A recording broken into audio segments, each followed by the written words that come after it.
What's up guys? So today I want to make a video explaining the star chart, hopefully clearing up any confusion a new player might have and help them complete their star chart. This is part 1 of 2 where I will go over how to mod your weapons to deal with higher level star chart enemies in a future video. But right now we're going to focus on the star chart and hopefully help you guys figure that out and get that out of the way.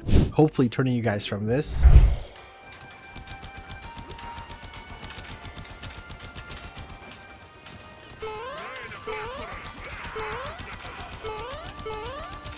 hopefully by the end of it all, you can look like this.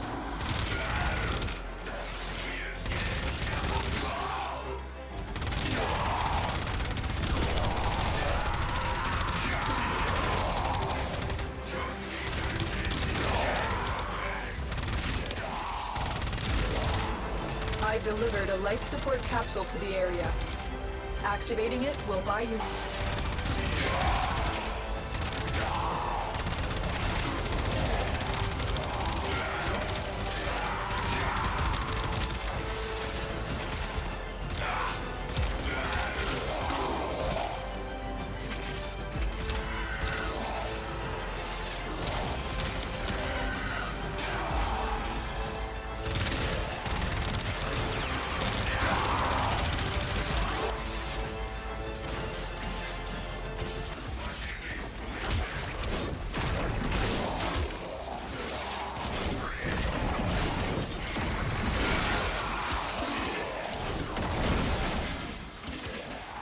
Okay, so that demonstration might not be a crazy change or difference, but it is meant for new players and it's supposed to only help you with the star chart. After you complete the star chart, modding and damage just change a little bit, and I do plan to show a guide on how to increase your damage further to do future content after the star chart.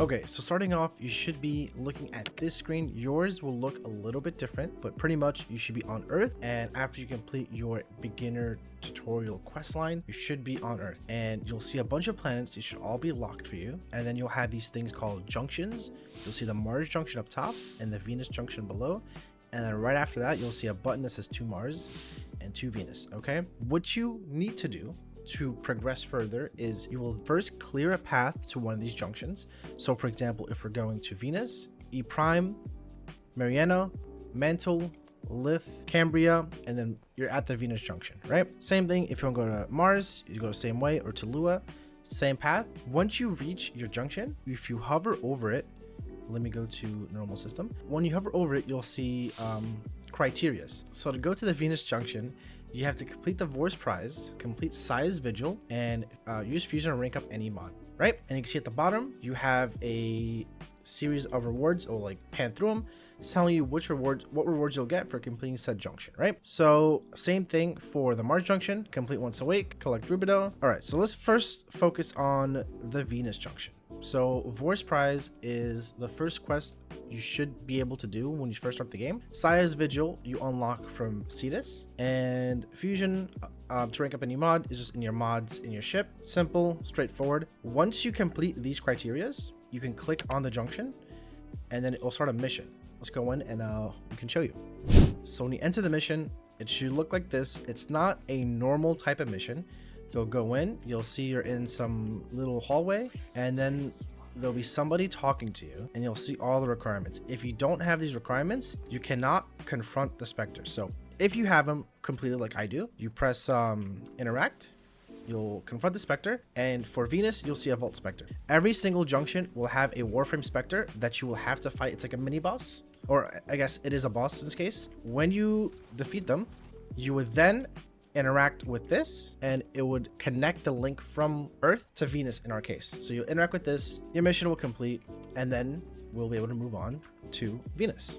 So once you defeat the boss in the junction, you can then click on to Venus, and then it'll move you straight to Venus, and you'll do the same thing over again. Clear a path, so E-Gate, Unda, Killican, Aphrodite, and then you're at the Mercury junction. If you hover over it, there'll be certain criteria you gotta complete. So complete Jackal on Fossa and Venus, so then you have to go back to Aphrodite, go up to Fossa, beat the Jackal, and so on. Complete the defense mission on Tessera, go to E-Gate, Tessera, and then complete the Voxelars on Fortuna, so go back to Unda, Fortuna, or Valis, all that stuff, and then you have the opportunity to complete the Mercury junction to go to Mercury, and you see the rewards. You have the once awake quest, and the Howl of the Kubro quest. So if we go back to Earth and we go to Junction to Mars, it says you have to complete the Once Awake quest. So if you try to do the Mars Junction first, you'll be stuck and confused, don't know where to go.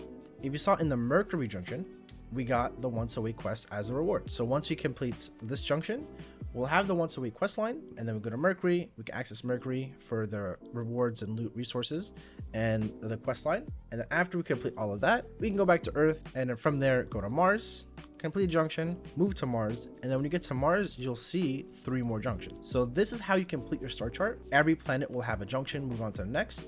Eventually you'll have the full star chart, right? But as you can see also, levels change. So if you look at one of these missions, so Lith, for example, sorry, I have a bunch of stuff going on that change the levels, but Lith, for example, is level 1 to 6. Starting off, that should be decent. You should take like 2-3 shots to kill enemies in the beginning. Same thing if you go to Venus, 4 to 6, they went up a little bit, 6 to 8. Mercury, 7 to 9, 8 to 10, right? 6 to 11. So they get a little bit stronger, but level 10 shouldn't be much of an issue with what you're starting off with. But if you keep going with the junctions, you go to Mars, okay, now the level 10 to 12. You go to Ceres, level 15, 16, go to Jupiter, level 30s. You go to Saturn, your level 26s. You go to Uranus, 29, you go to Neptune, so on and so on. Enemy levels will increase. Keep going, you keep going, and when you get to Sedna, which is the last planet, but not in the last thing on the star chart, you see level 34, 38, the Void, Mott, level 40, 45. So you're going from level 1, basically enemies, and then to level 45, right? And for example, in endless missions, enemies scale the longer you're in there. So for example, in Mott Survival, when you just enter, they'll be level 40 to 45, depending. And if you're there for 30 minutes, they'll be level 60, for example. So the longer you stay in these endless missions, the stronger and higher level these enemies get. So if you keep your weapon as is from the beginning, it would not do as much damage as you would like it to. So hopefully that simplifies any issues you guys have with the star chart.